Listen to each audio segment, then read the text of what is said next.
اور روزہ جو عربی زبان کے اندر صوم کا لفظ آتا ہے، صوم اور صیام بھی کہا جاتا ہے،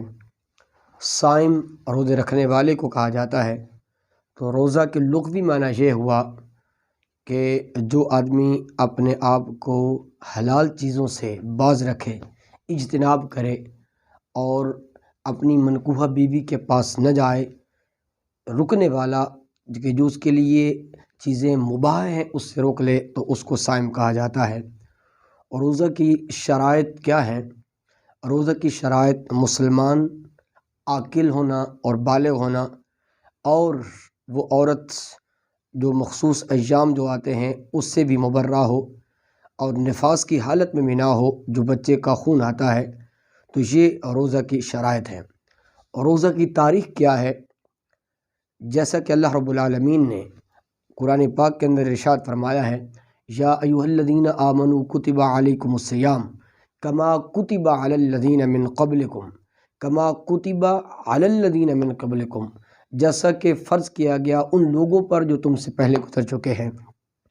تو قرآن کی اس آیت مبارکہ سے یہ تصور ملتا ہے، یہ سوچ، یہ نظریہ ملتا ہے کہ پہلی امتوں پر بھی روزہ فرض تھا، اگرچہ اس کی نوعیت، اس کی حیت، اس کی کیفیت مختلف تھی۔ جس طرح کہ مکہ کے اندر لوگ 10 محرم کو روزہ رکھتے کہ اس دن کعبۃ اللہ کو غلاف پہنایا جاتا،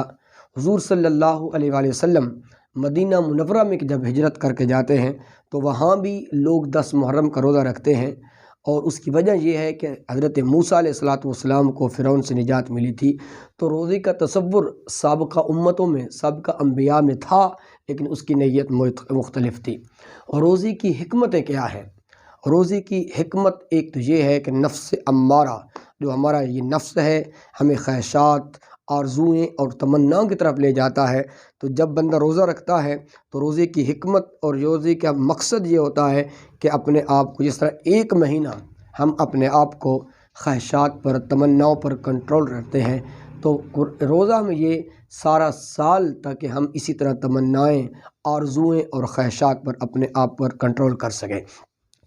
ایک مقصد علماء یہ بھی بیان کرتے ہیں کہ روزے کا مقصد جو قرآن نے بیان کیا ہے، لعلکم تتقون، تم پرہیزگار اور متقی بن جاؤ۔ حضور صلی اللہ علیہ وآلہ وسلم، سیدنا ابو ہریرہ سے راوی ہے، حضور نے 3 مرتبہ ارشاد فرمایا، التقویٰ ہا ہنا، التقویٰ ہا ہنا، التقویٰ ہا ہنا۔ پرہیزگاری، انسان بیٹھا ہوا ہے اور کمرہ ہے، تنہا ہے، اور کھانا بھی موجود ہے، طیب کھانے، پاک کھانے موجود ہیں، اس کی بیوی مباح ہے، مستحب ہے، اس کے لیے حلال ہے، وہ سامنے موجود ہے، لیکن مجال ہے کہ انسان اس کے قریب نہیں جاتا، دیکھ بھی کوئی نہیں رہا۔ تو یہ روزہ ہمیں تصور دیتا ہے کہ انسان کہ جب تو ایک مہینے کے اندر حلال چیزوں کی طرف بھی نہیں جاتا اور اپنی منکوحہ بیوی کے پاس بھی نہیں جاتا، یہ تیرے دل میں اللہ کا خوف ہے، اللہ کا ڈر ہے، تو پھر پورا سال تیرے دل میں اللہ کا ڈر، اللہ کا خوف پیدا ہونا چاہیے۔ علماء ایک مقصد یہ بھی بیان کرتے ہیں کہ روزہ رکھنے کی وجہ سے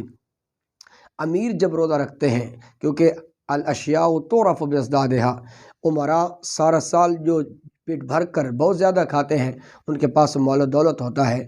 تو جب وہ ماہ رمضان المبارک کے روزے رکھتے ہیں، پھر انہیں بھوک ہوتی ہے، پیاس ہوتی ہے، شدت محسوس کرتے ہیں، پھر ان کے اندر احساس پیدا ہوتا ہے کہ یار غربت کی زندگی اور مفلسی کی زندگی یہ کیسی زندگی ہے۔ پھر ان کے دل کے اندر احساس پیدا ہوتا ہے، غرباء کے ساتھ اور مساکین اور یتامہ کے ساتھ وہ تعاون کرتے ہیں۔ جس طرح کہ حضرت بشر حافی رحمۃ اللہ تعالیٰ علیہ کے بارے میں آتا ہے کہ آپ کے پاس امام ملا علی قاری نے اس بات کو نقل کیا ہے کہ آپ کے پاس ایک درویش آتے ہیں، دیکھا کہ سردی کا موسم ہے، لیکن سردی کا جو لباس ہے وہ آپ نے اتار کر رکھا ہوا ہے۔ کسی نے پوچھا، حضور سردی کا موسم ہے، پہن کیوں نہیں لیتے؟ تو آپ نے فرمایا،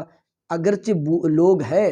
جن کے پاس سردی کا لباس نہیں، میں ان کو دے تو نہیں سکتا، لیکن میں اس لیے رہا ہوں اتار رکھا ہے کہ ان کو دے نہیں سکتا تو کم از کم اس کا دل تو نہ دکھاؤں، دے نہیں سکتا تو ان کی اس عمل کے اندر شریک بھی ہو جاؤں۔ حضرت یوسف علیہ السلام کا 7 سالی کا جب آپ کے دور ہے تو بھوکے زیادہ ہیں، تو آپ بھی ان کے سامنے کھانا نہیں کھایا کرتے تھے تاکہ ان کو احساس نہ ہو۔ تو روزے کا مقصد غرباء اور یتامہ اور مساکین کا احساس پیدا کرنا ہے۔ دوستان گرامی، روزے کے مقاصد اور بھی کئی علماء نے بیان کیے ہیں، اور روزے کے کئی ثمرات ہیں جو ثمرہ اللہ رب العالمین نے بیان فرمایا ہے، لعلکم تتقون، پرہیزگار بن جاؤ۔ اگر روزہ رکھا ہے غیبت کر رہے ہیں، اگر روزہ رکھا ہے چغل خوری کر رہے ہیں، روزہ رکھ کے بھی ہم لوڈو کھیل رہے ہیں، روزہ رکھ کے بھی تاش کر رہے ہیں، تو روزے کے ثمرات، جو روزے کا اثر مرتب ہے، جو روزے کا نتیجہ ہے، وہ ہمیں حاصل نہیں ہوگا۔ بسم اللہ الرحمن الرحیم۔ عام طور پر سوال پوچھا جاتا ہے ماہ رمضان کے اندر تو حدیث پاک میں آتا ہے کہ شیطانوں کو باندھ دیا جاتا ہے، پھر لوگ گناہ کی طرف مائل کیوں ہوتے ہیں، گناہ کیوں کرتے ہیں؟ اس کے علماء نے اور کئی جوابات پیش کیے ہیں۔ اس کے پہلے جواب یہ ہے کہ جو بڑے بڑے شیاطین ہیں ان کو تو ڈھانپ دیا جاتا ہے، جکڑ دیا جاتا ہے، جو چھوٹے شیطان ہیں ان کو چھوڑا ہوتا ہے، انہی کی وجہ سے ہم گناہوں کے اندر مبتلا ہو جائیں ہیں۔ ایک علماء نے جواب یہ بھی پیش کیا ہے کہ جو ایک خارجی شیطان ہوتا ہے اور ایک اندرونی شیطان ہوتا ہے، اندرونی شیطان جس کو اردو میں حمزات کہا جاتا ہے، تو خارجی شیطان تو باندھ دیا جاتا ہے، لیکن جو ہمارا اندرونی شیطان ہوتا ہے، حمزات جس کو کہا جاتا ہے، یہ اوپن ہوتا ہے، یہ کھلا ہوتا ہے، پھر اس کی وجہ سے وہ ہمیں گناہوں کی طرف مائل کرتا ہے اور ہم گناہ کرتے ہیں۔ تیسرا علماء نے یہ بھی جواب پیش کیا ہے، علماء فرماتے ہیں کہ شیطان وہ جکڑے ہوئے ہوتے ہیں، ان کو باندھ دیا جاتا ہے، حدیث مصطفیٰ ہے، لیکن جو 11 ماہ ہم گناہ کرتے ہیں ان کی جو نحوست ہوتی ہے، اس نحوست کی وجہ سے روزے کے اندر ہو کر بھی شیطان باندھے ہوئے ہیں، جکڑے ہوئے ہیں، ان 11 مہینے کے اندر جو گناہ کی، ان گناہوں کی نحوست کی وجہ سے پھر بھی ہم گناہوں سے پاک نہیں آتے۔ دعا ہے اللہ کریم ہمیں گناہوں سے محفوظ فرمائے۔ وآخر دعوانا ان الحمد للہ رب